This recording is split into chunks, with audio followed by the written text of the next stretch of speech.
asked me if I was planning on coming to the fair, and I had wanted to, but hadn't made specific plans to be here. I relocated from Eugene to the Bay Area in 1999. I was term limited as a legislator, and there are a number of other issues going in my life. I had lived here in Oregon, having been raised in Los Angeles since I was 18.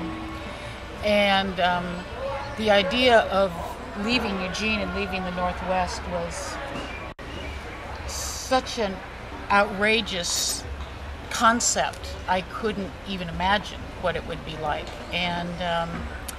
But it was a really curious time in my own life personally, and through mutual friends, I met someone who has a law practice in San Francisco. And at the time, he actually might have been able to relocate to Oregon because his firm was the firm that was doing the damages cases against Pacific Lumber, Charles Hurwitz, and Maxam Corporation in Eureka, in and around Eureka, where the logging practices of that company had devastated the area in times of heavy rain and landslide. And he also was doing the wrongful death case of David Chain, the Earth First activist who was murdered in the forest. And so anyway, they were spending a lot of time in Eureka, and it's about halfway between Eugene anyway. But nonetheless, I sort of went down and visited a number of times, and ultimately threw in the towel and moved. And the first year I was there, I wept most of the time and was in a real state of culture shock. And in some ways, as at the fair, we don't realize the kind of protected environment and lives we lead. It's a culture shock for me that was really remarkable.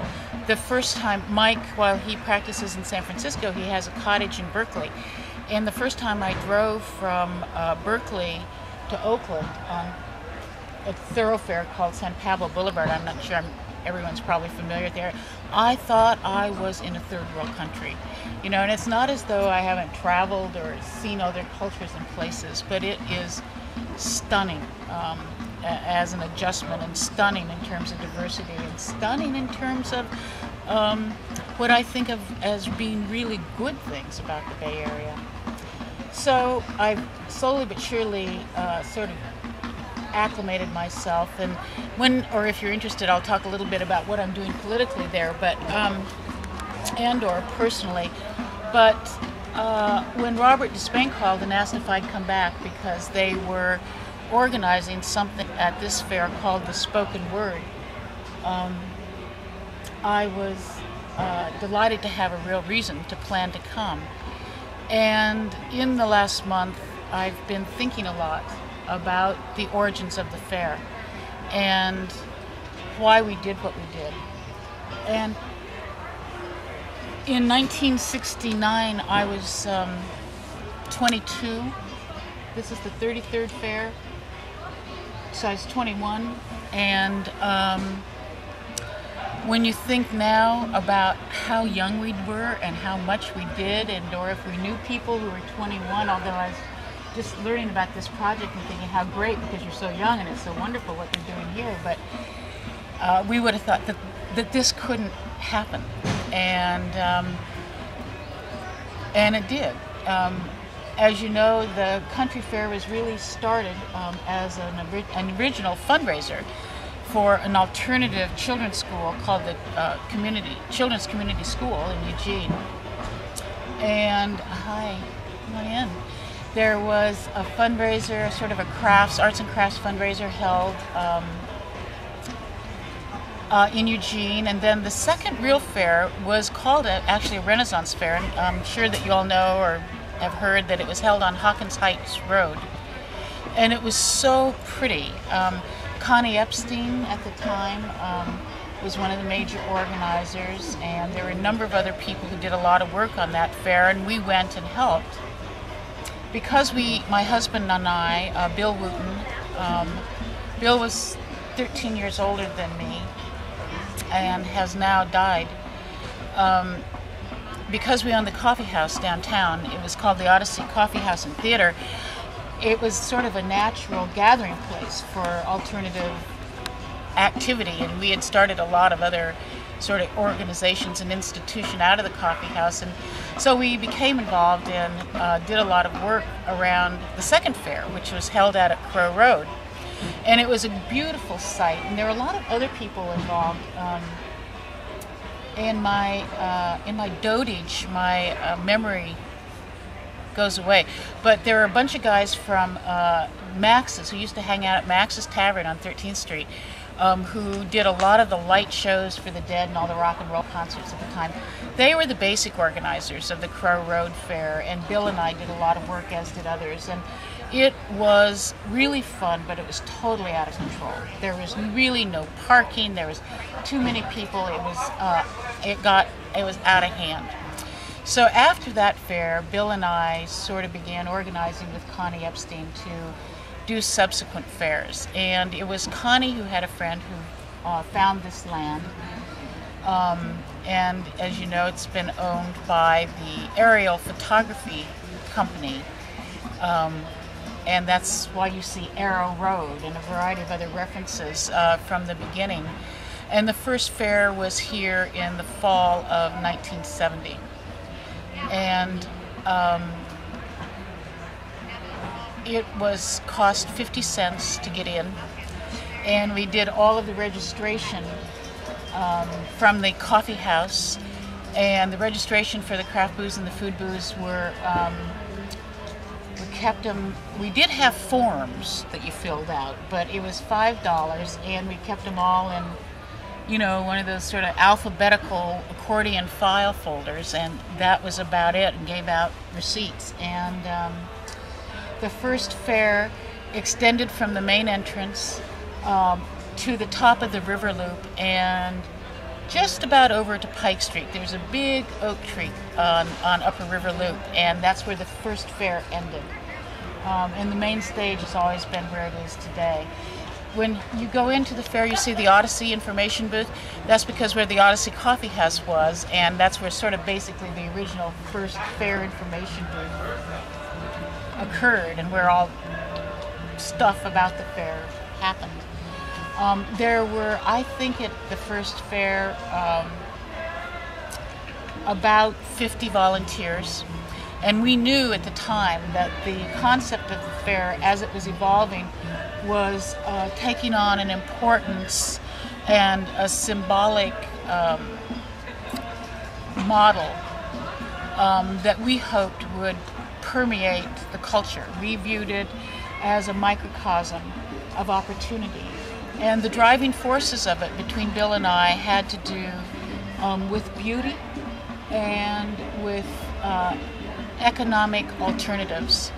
And Bill was very interesting, and I can't help but almost cry when I think of him and honor him and the vision that he actually put forth, not just in terms of the fair, but in an enormous array of issues that have had lasting importance in who we are in the Northwest and maybe beyond.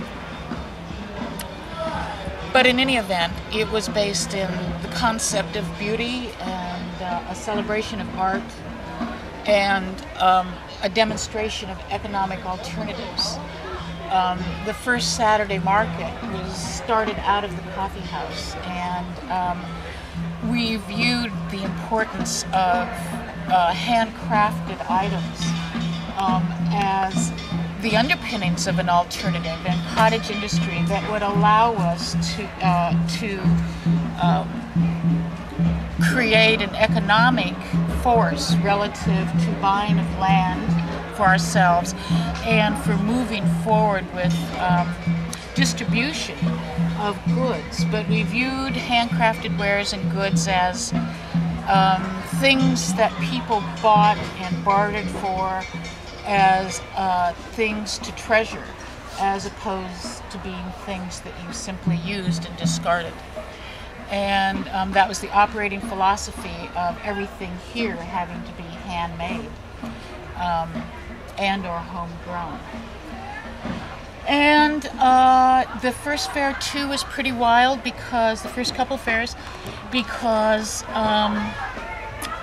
there was a commune outside of Eugene called Crow Farm. I don't know how many of you ever heard of it.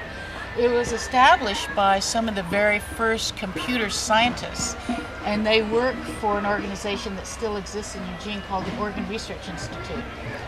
And they were engaged in a lot of far-reaching investigative studies funded by the federal government in terms of decision-making and a bunch of other stuff. Anyway, they were also a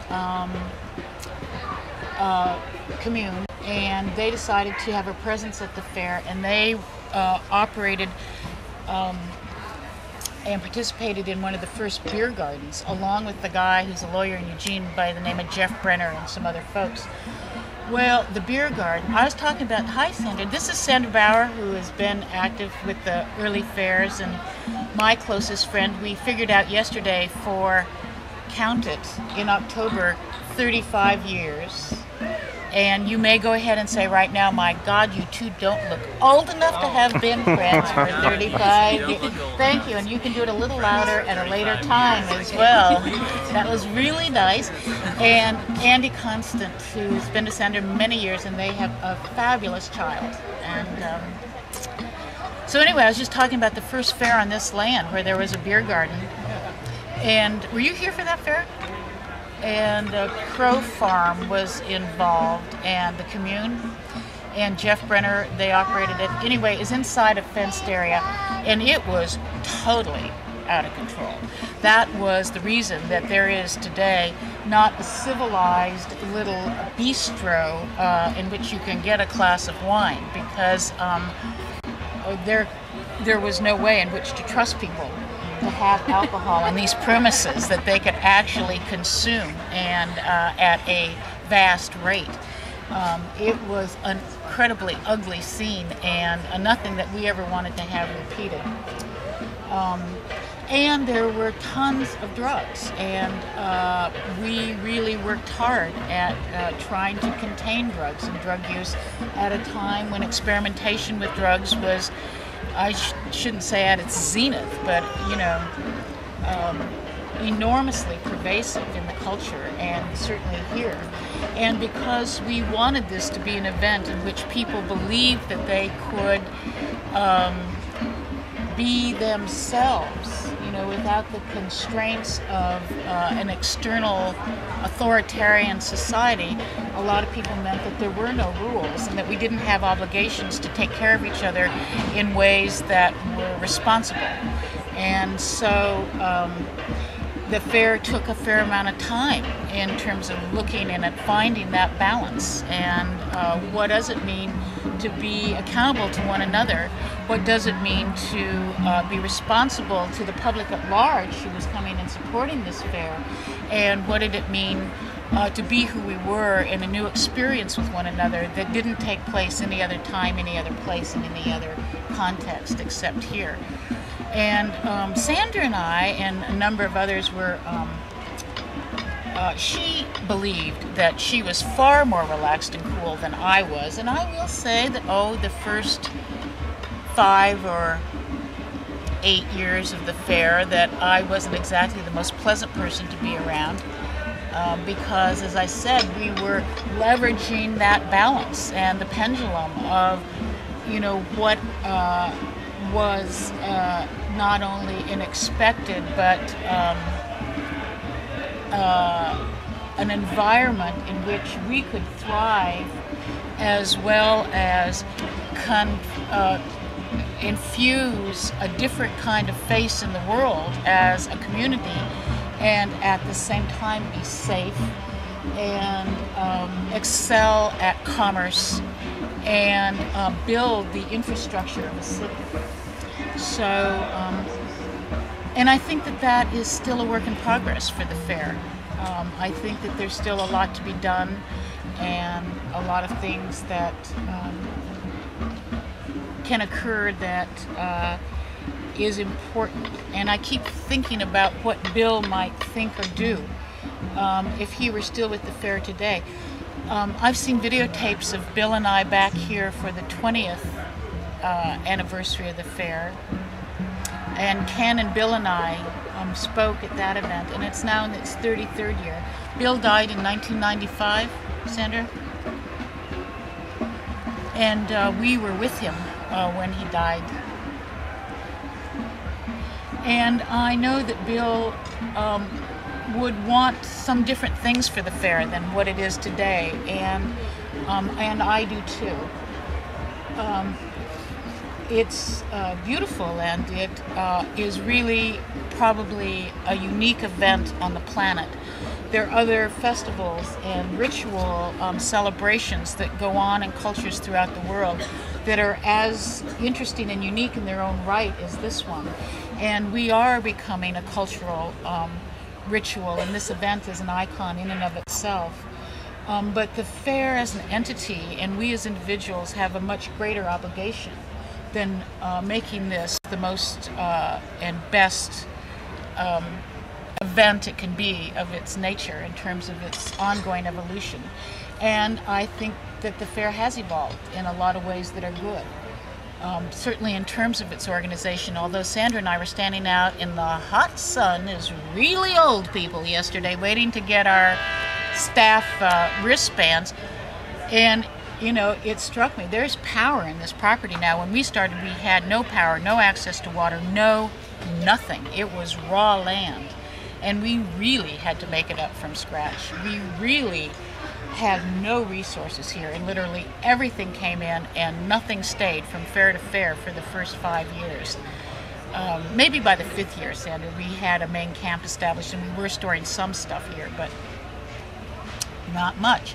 In any event, there's no reason why there shouldn't be databases, you know, for the solutions booths, and a far more highly organized and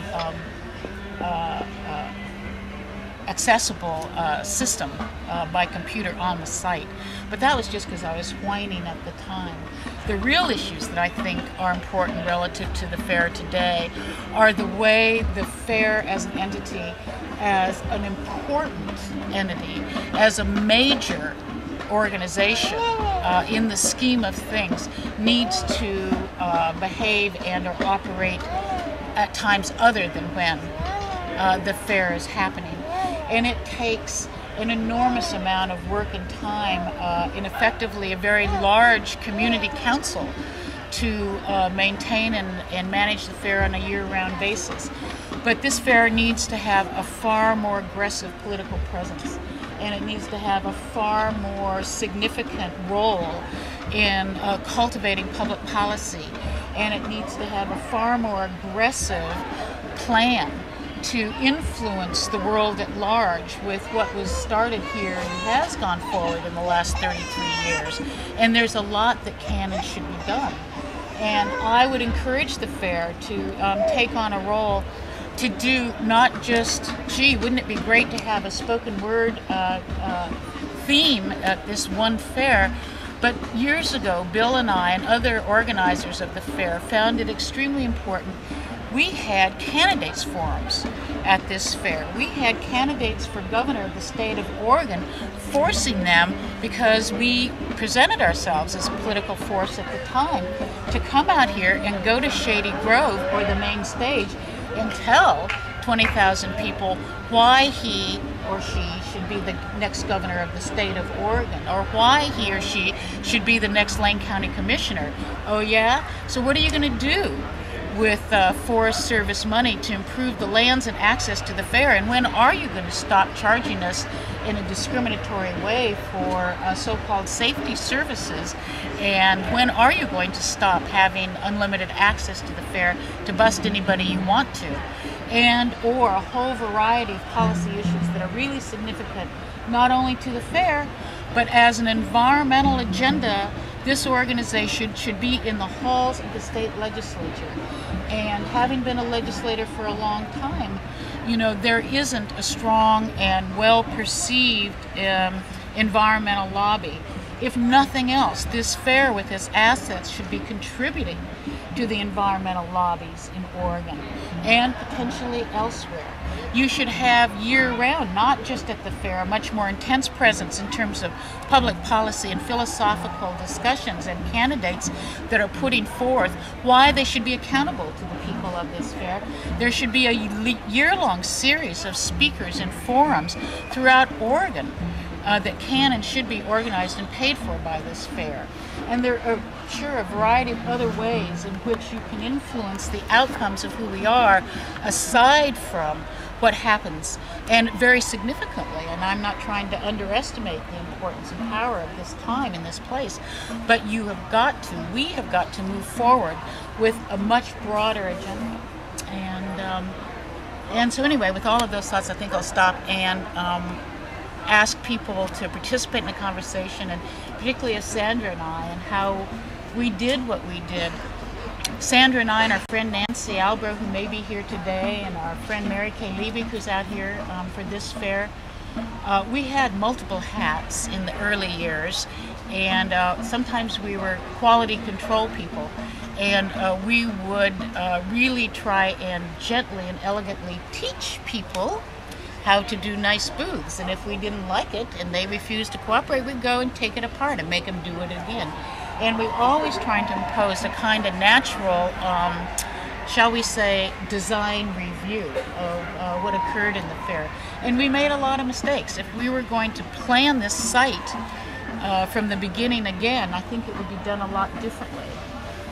The new loops are wonderful, and but in order to make sure that this fair remains a participant observer event, in Bill Wooten's best Hegelian analogies,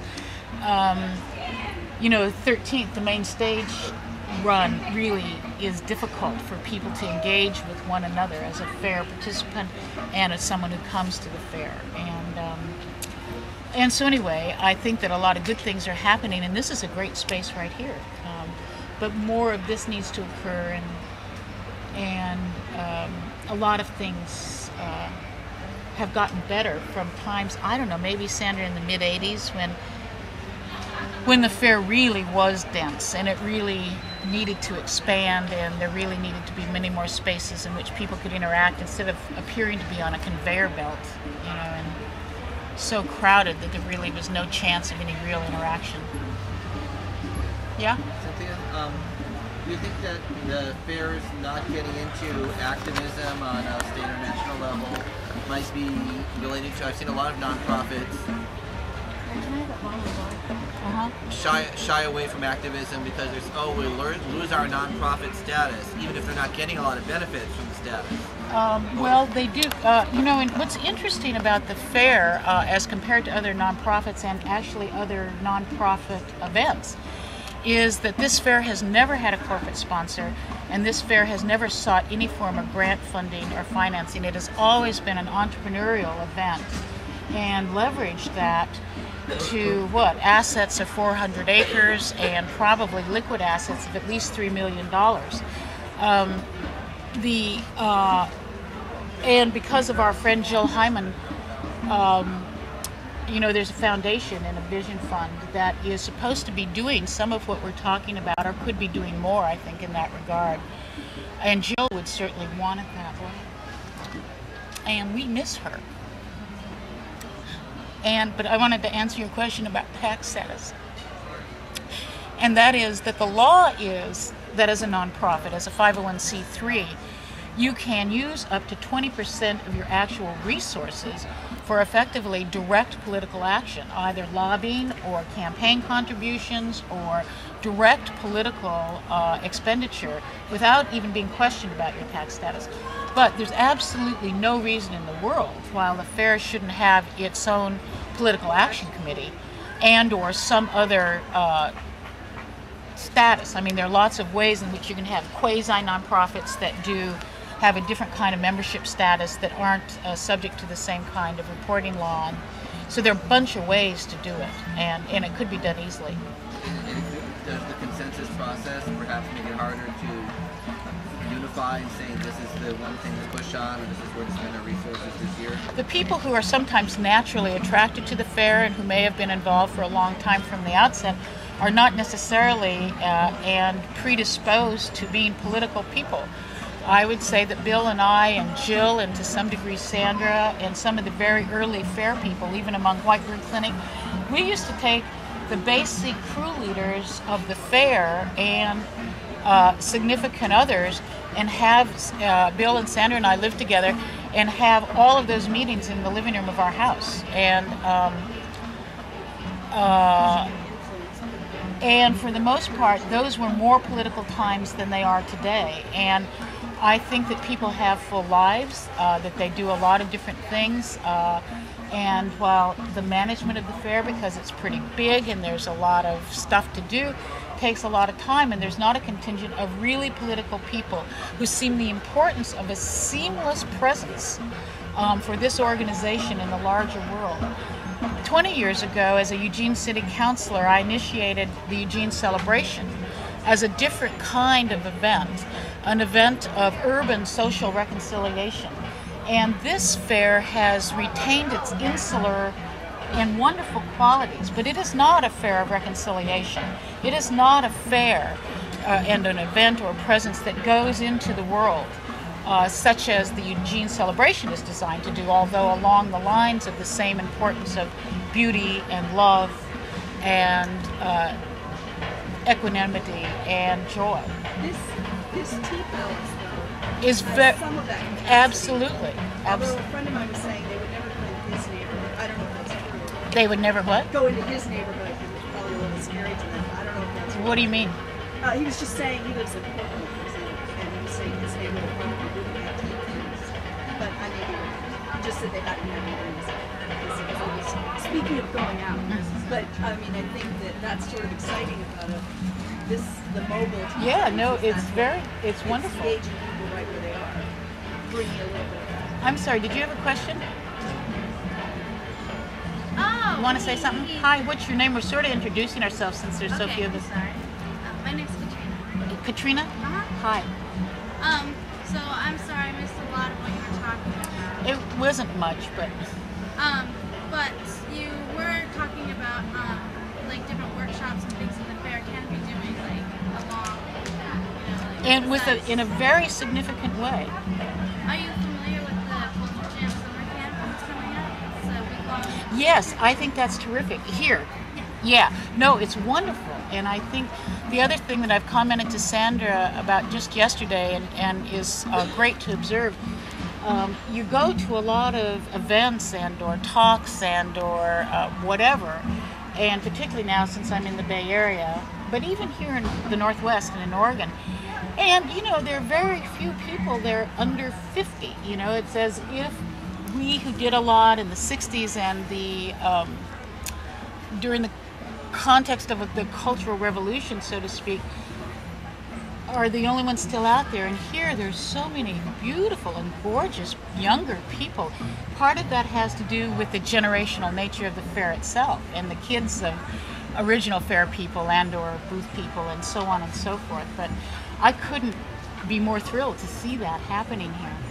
And there's no reason why that couldn't be replicated in other parts of the Northwest and to generate interest in doing things in different ways. Yeah. That's impressive. Yeah. Yeah, it's huge. I was wondering if here at the fair now, if you all still play a role. You're obviously here. That was one question I had. What personal goals you see now that 30 years later?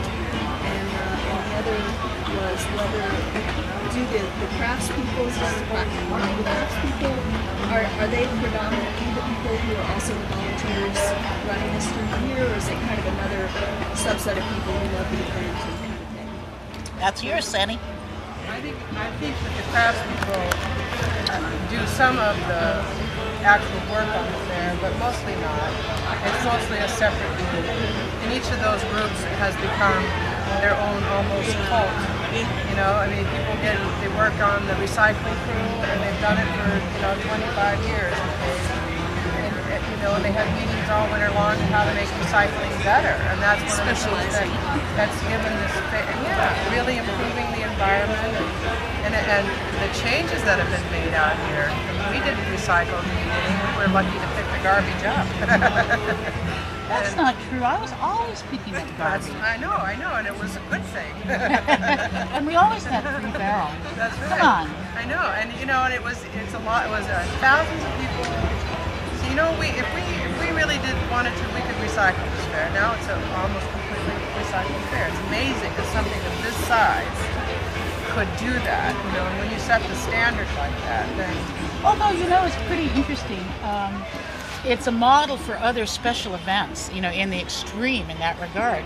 But as a contained city, now particularly with the resources available to the fair, it's not that extraordinary. And coming from California, I mean, they do much more in terms of what, I just heard recently that Eugene just got debris pickup, plant yard debris. And so the standards in California all over, while there are lots of ugly things to be said about it, are far advanced. And I was at the Register Guard this morning. I was late coming out here, sort of, and I was talking to the editors, and they were saying that they heard an interview with Paul Krasner, who's also out here talking, and he said that the fair was so disgustingly politically correct that they recycled the toilet paper. And and I think that kind of cynicism is, amusing in a way to make a sort of cultural analogies, but it's a cynicism that doesn't belong in terms of real practices. And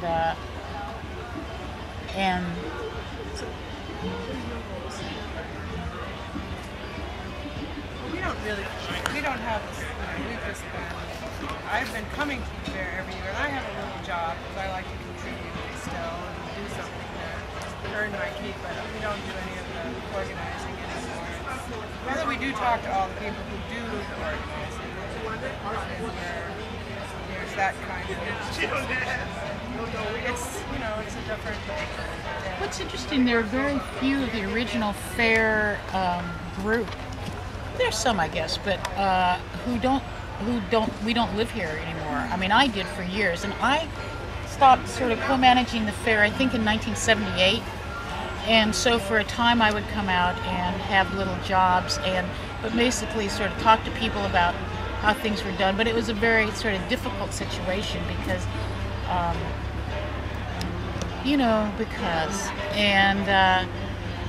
and so I haven't had a real role here except to tell Sandra to stop nagging at me for a long time. And Sandra has been the truest of the original fair people, I think, in the sense of maintaining a very deep commitment to this place and the vision of the fair, and by being determined, however difficult it's been, to be here every year, from Seattle, and maintaining Bauer Camp, and being available to people to talk about, and of course we were really smart then, but now we're even smarter than you can imagine as really old people. And so Sandra in particular, and even me when I'm here, see things on site that could be done differently, and rarely does anyone really ask us, but we are not terribly shy about making suggestions. Look how pretty they are. This group that's doing it now has been doing it for a long time. Yeah, they have. There's a lot of talk about, I've heard talk that they're thinking about a way in which to accommodate the so-called old-timers. Yeah, and also there's a lot of discussion, and I think it's absolutely appropriate. God, those guys are talented. Or people. We had got to get some of these people to retire and put them in a different role so that younger people can take on more legitimate positions of, mid-management or something like that. We were in our early 20s, and we didn't know anything. Yes, we did. We told everybody we knew everything. We told them. And there were times when we had to believe that. and we did. We used to do everything, you know. We used to have to do security at the front gates all night, and we did, you know, Registration. we did everything. I mean, there were, would you say that by the third year, I would say, on this site, there was, oh, I don't know, a core group of maybe 8 to 10 at main camp? I guess. 6? You and Nancy and, Ron, Mary Kay. yeah, Ron, Mary Kay, Reese, and then Kilgallen, and they came a little later. Anyway, it was really, you know, during the weeks preceding the fair, like 3 weeks preceding the fair, a core group of about 8 on site, and as the fair grew closer, you know, it would grow to maybe 20. There wasn't any money in those days either. Yeah, there wasn't. I was telling people that the first fair is 50 cents to get in.